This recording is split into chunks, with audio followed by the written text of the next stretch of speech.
Minyak masak paket bersubsidi 1 kilogram diseleweng dengan memindahkannya ke dalam tong jerikin untuk dijual di pasaran dengan harga lebih tinggi. Itu taktik sindiket yang berjaya dikesan hasil serbuan pihak berkuasa di sebuah premis dekat Kelang, Selangor.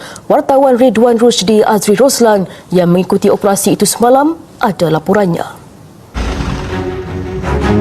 Saya dan juru kamera Amirul Aiman Muhammad Ali mengikuti serbuan dijalankan KPDN Selangor hasil risikan selama sebulan. Setibanya di lokasi dapat dilihat ratusan kotak berisi minyak masak paket selain tong jerikin di dalam premis. Malah lambakan paket plastik yang sudah dipotong serta beberapa peralatan untuk tujuan itu turut ditemui.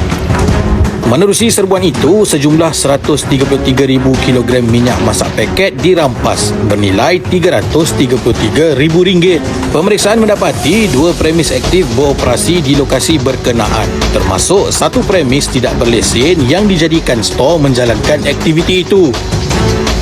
Okey, MO kegiatan ini seperti yang kita lihat, dia telah mendapatkan bekalan minyak masak paket daripada pembekal tertentu dan memotong minyak masak paket ini secara manual. Dijual semula kepada pihak lain untuk pasaran tempatan dan luar negara pada harga lebih tinggi.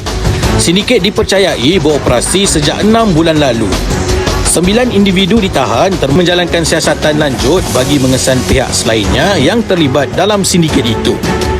Ridwan Rushdi Azri Roslan, Buletin TV9.